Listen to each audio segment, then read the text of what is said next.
Good morning. इस video में हम प्रश्न संग्रह 1.2 का दूसरा, तीसरा और चौथा प्रश्न देखेंगे। पहले दूसरा प्रश्न देख लेते हैं। दूसरा प्रश्न है बच्चों, बिंदु M रेख AB का मध्य बिंदु है।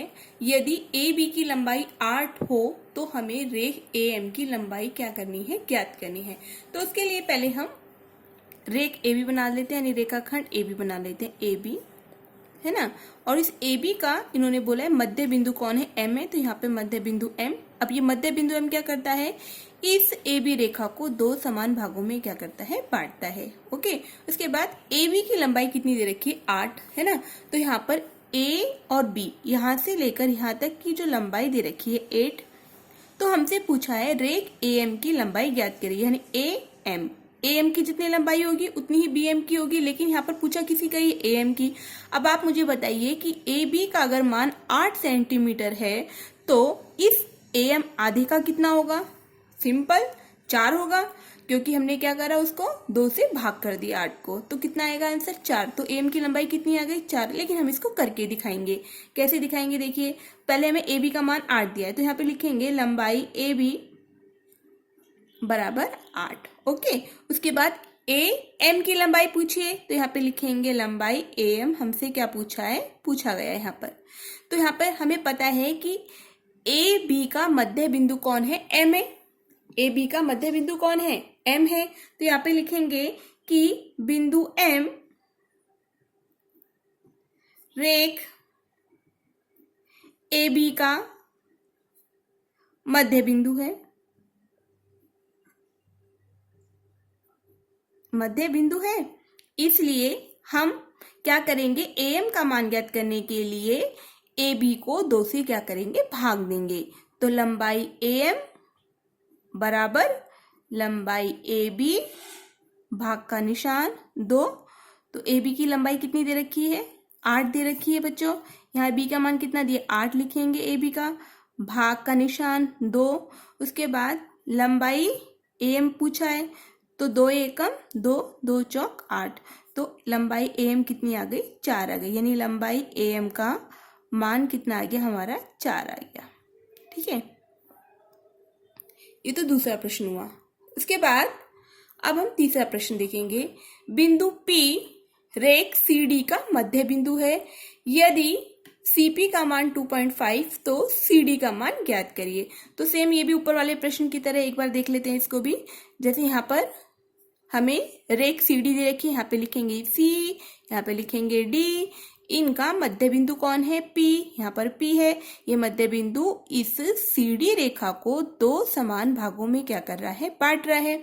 उसके बाद यदि CP का मान 2.5 हो तो CP ढूंढेगी, हाँ ये C और ये P, इस CP का मान कितना दिया है, 2.5 दिया है। ओके, और आपसे पूछा है CD का मान ज्ञात करिए। यहाँ से लेकर यहाँ C से लेकर D तक हमसे क्या करा है, पूछा है, तो क्वेश्चन मार्क का निशान लगा दिया मैंने। तो पूछा है, तो यहाँ पर पहले जो दिया है वो लिख लेते हैं। तो लंबाई CP हमको कितनी दी है, 2.5, और लंबाई CD हमसे क्या करा है, पूछा है, ऐसे लिख लेंगे। अब उसके बाद बच्चों हमें पता है कि बिंदु P जो है, बिंदु P रेख CD का मध्य बिंदु है, तो ऐसे लिख लेते हैं, मध्य बिंदु है ना। जब मध्य बिंदु है तो हम क्या करेंगे, ऊपर जैसे लिखा है सेम ऐसे लिखेंगे, लंबाई CD बराबर लंबाई CP बराबर लंबाई CD बटे 2, है ना। सेम ऊपर की तरह लिखा। अब जिसका मान रखा है उसका मान वही रख दो। CP का मान कितना दिया, 2.5, तो यहाँ पे CP का मान कितना रखेंगे, 2.5 बराबर लंबाई CD भाग में 2। अब इसके भाग में कुछ नहीं है तो 1 मान लेंगे, है ना। अब भाग में 1 मानने के बाद इस 2 की 2.5 से तिरक गुणा करेंगे और CD की 1 से गुणा करेंगे, है ना। तो जब CD की 1 से गुणा करेंगे तो CD की जब 1 से 1 गुणा करेंगे तो लंबाई CD आएगा, और 2 की 2.5 में गुणा करेंगे, 2 गुने 2.5। उसके बाद जब 2 की 2.5 में गुणा करेंगे तो कितना आएगा, 5 आएगा। ओके, तो यहाँ पे लिखेंगे लंबाई CD बराबर 5। उसके बाद अब चौथा प्रश्न देखिए।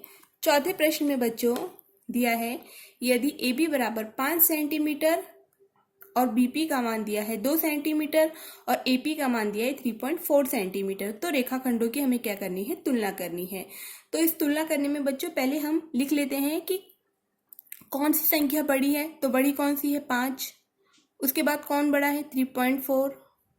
उसके बाद कौन है, सॉरी 5 बड़ा है, उससे छोटा कौन है, 3.4, उससे छोटा 2, है ना। तो अब हम रेखाखंडों की तुलना करनी है। तो 5 बड़ा है 3.4 से, तो खुला मुंह जो है 5 की ओर होगा। 3.4 बड़ा है 2 से, तो 3.4 की तरफ खुला मुंह लगाएंगे। अब इसका मान रख देंगे। 5 किसका मान था, ए बी का। फिर उसके बाद ऐसे निशान उतार देंगे। 3.4 किसका मान था, एपी का, एपी लिख देंगे, फिर खुला मुंह। उसके बाद 2 किसका मान था, बीपी का।